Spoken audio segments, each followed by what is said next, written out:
Oh my God. Okay, so this was truly one of the sweetest movies I have seen in a while. I wept and I wept like a baby. It is called Babes, starring Michelle Buteau and Alana Glazer, who is also a writer and a producer of this film. Okay, so let's just get up into it, all right? So, this film starts off in the New York City setting with friends Dawn, played by Michelle Buteau, and Eden, played by Alana Glazer. Okay, two very hilarious, badass women, comedians, everything, actors, all of it. Okay, they're meeting up at a theater. Dawn is very pregnant. All right, it's Thanksgiving Day, and they've been meeting on Thanksgiving at the movies for 27 years. Okay, that is friendship. You hear me? They're already hilarious and I love their chemistry. Dawn is complaining that all the movie seats are wet. So Eden suggests that maybe she's the one that's wet. So she checks Dawn for, well, wetness, and all she finds is a light pussy drizzle, as they called it. Dawn is standing at this point in the theater and calls her doctor to ask about said pussy drizzle. Thankfully, there's only one very patient gentleman seeing this movie. Dawn finds out she is in fact in labor. She doesn't want to go to the hospital right away because when she had her son Tommy, she was in labor for 25 hours and they didn't feed her anything but ice cubes.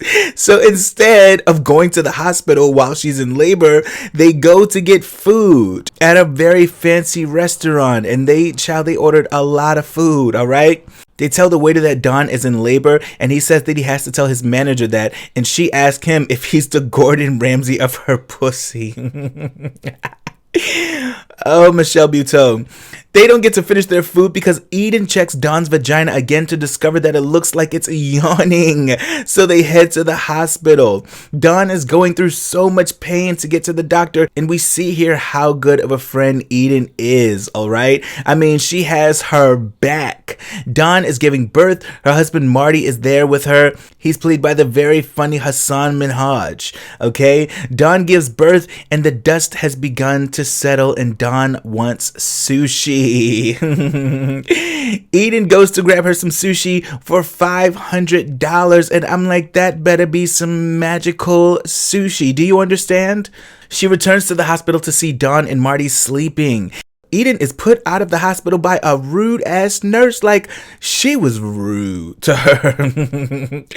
So Eden heads home on the train and gets up into that sushi while on the train, and I'm like, Eden, be careful eating on the train, okay? Especially sushi, all right, babe? She and the other passengers are forced off the train to transfer because, well, New York City MTA is trash, okay? A very kind, very handsome gentleman played by Stephen James holds the door for her while she grabs her sushi. They find out they live near each other and they ride the train together as she shares her $500 sushi with him. He is a bold brother for eating stranger sushi. She finds out he's an actor and he just finished an acting gig. He's dressed very nicely, wearing a nice bow tie and all. They hit it off. It's a really cute moment. She then expresses that she has never been cummed inside rawly. What? Her words exactly, alright? Turns out neither of them have ever had unprotected sex and even frequent the same sex clinic. Girl! They have so much more in common, including losing their mothers. They go to his place to indulge in another shared interest, which is Street Fighter. Okay, Eden actually kicks his ass. Alright, in some Street Fighter, okay? She initiates sex despite being on her period, which she is completely unbothered by. And because she can't get pregnant at this time, she initiates unprotected sex so that maybe she can be cummed inside rawly. Later we see Eden at her yoga studio, finishing up a class. We see that she's been texting Raw Claude, but he has not been responding, giving very much fuckboy energy. Damn it, Eden. We then see Dawn, who's fighting for her life to pump breast milk for her newborn. Her very sweet husband Marty says that she should go out for the night and enjoy herself before he has to return to work. She takes him up on that offer and goes to Eden's to have some drinks. It is New Year's Eve. Eden tells Dawn about Claude. Dawn asks Eden for some shrooms, which... same, girl. They indulge in the shrooms and are high as kites. Dawn's playing with her titties and Eden is dancing the night away. Eden then gets suspicious about being pregnant, so pees on a stick, but not while over a toilet. The next morning, we see that she's taken 28 pregnancy tests that have all said that she's pregnant, but feels that she should take another just to be sure. She's completely clueless as to how she got pregnant while on her period, and Dawn tells her that it is fully possible. Sidebar. I, as a very gay homosexual man, had no idea either that a woman could get pregnant on her period. Seeing that she can't reach Claude, she goes to the clinic that he also frequents in hopes of getting some of his info, but that is a major HIPAA violation, okay? They're not allowed to give out his information. The two very cute twin clinic attendants inform her that, get this, Claude is dead. And I'm like, bitch, what? He choked on an almond the day after he rawly came inside of Eden. She goes to the doctor with Dawn to have some tests run. She finds out it's a healthy pregnancy so far. Dawn tells her that she needs to do what's best for her. Eden decides to keep the baby. Over the next few months, we really see her pregnancy symptoms. She does a super sexy photo shoot with Dawn that is fabulous. I also cannot believe the amount of chemistry these two incredibly talented women possess. Eden is babysitting Dawn and Marty's son, Tommy, while they go out to dinner, and she ends up showing him the Omen movie and makes him promise not to tell his parents.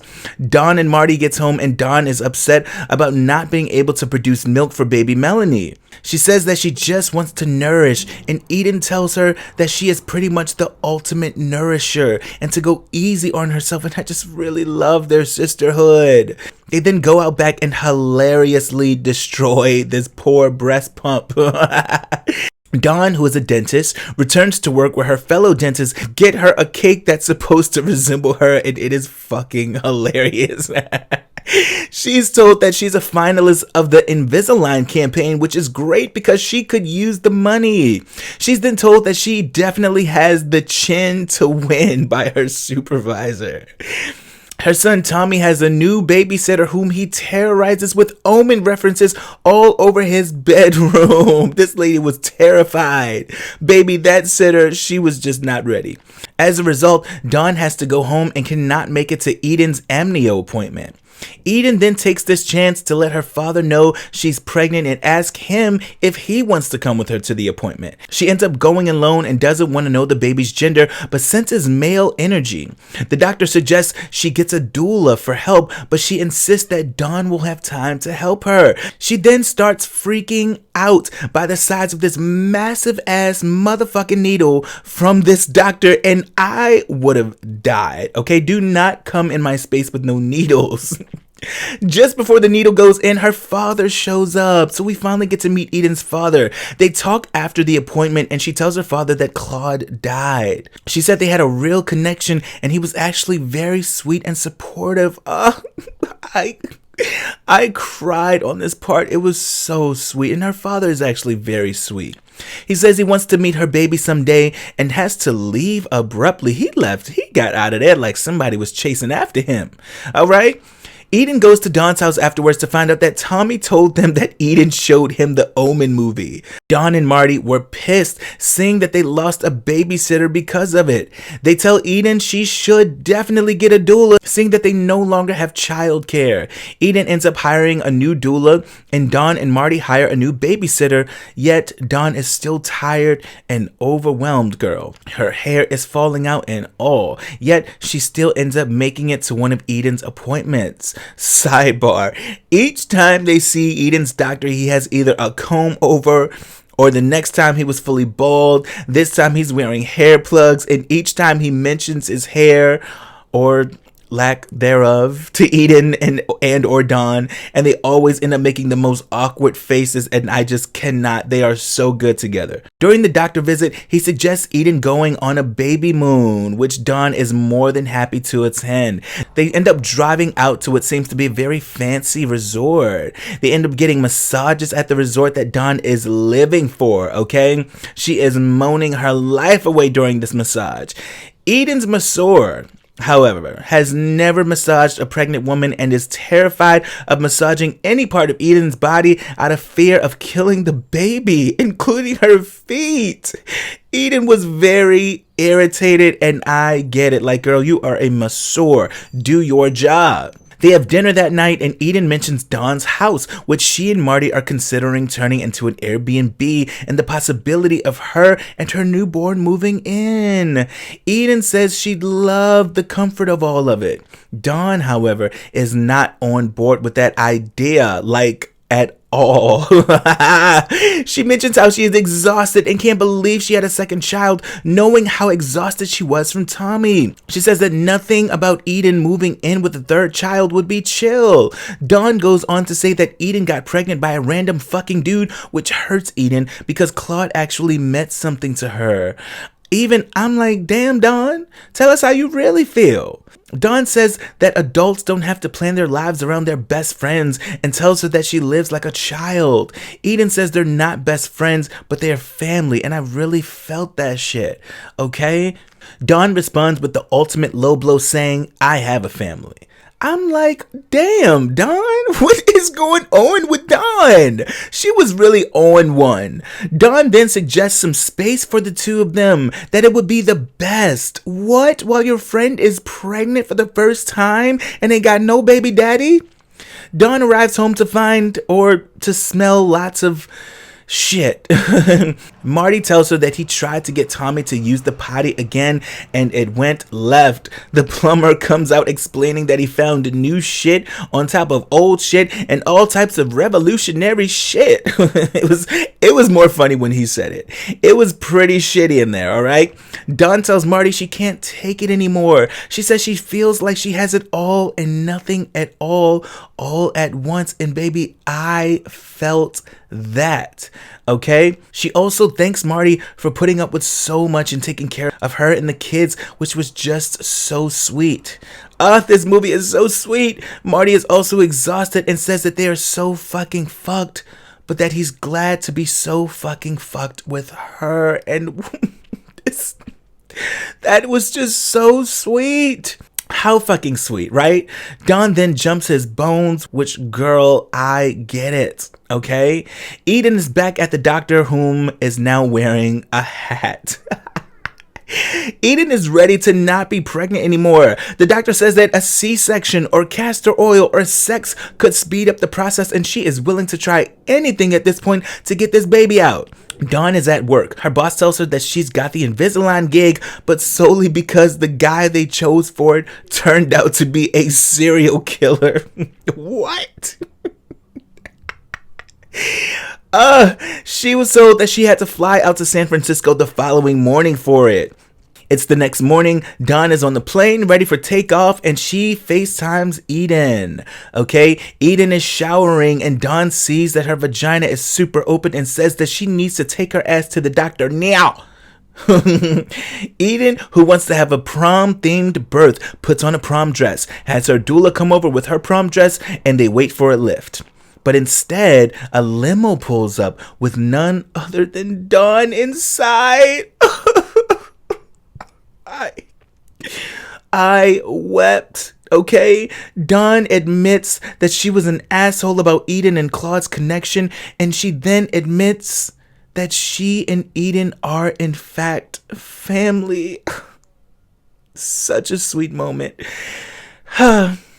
They make it to the hospital and Eden delivers her baby doggy style, where she then assists on allowing Dawn to cut the cord. So sweet. It turns out that Eden gave birth to a baby girl, despite her belief of it being a boy. A day or so later, the ain't shit hospital sends Eden away with her baby, mostly because they needed her hospital bed. Now, you know these doctors ain't shit. Okay, you know it. They put her and her baby out on the sidewalk. She arrives home and we learn that she named the baby Claudette. Oh my god, after Claude. How fucking sweet. Oh my god, I'm about to cry again. Oh my god. The next scene, it is Thanksgiving, and Dawn, Marty, and their kids meet Eden and Claude at the movie theater to continue their tradition. They're watching the movie, and guess who the fuck was in the movie? Oh my god, it was Claude. They went to see Claude's movie where he had a very small part in. It was his last scene, and he was wearing the same bow tie and everything. The writing of this movie, oh my god. I'm emotional. My god, so sweet. So after they see the movie, Dawn mentions that they closed on a house, okay, and Eden asks where's the house. It turns out that they purchased their home in Astoria near Eden. Oh my god, because Dawn says she can't live with Eden, but she could live near her. Dawn said she wants their kids to grow up together. Oh my god, my poor little gay heart. I literally have tears in my eyes right now. This was such a sweet movie. Oh my god, these two women were so good. It was so amazing, and I loved it so much. It was so good. Let me go and dry my eyes. I highly recommend this movie if you are a fag who likes chick flicks, or a chick who likes chick flicks, or a very heterosexual male who is in touch with his feelings, which kudos to you, who likes chick flicks. Then you need to go and watch Babes right now.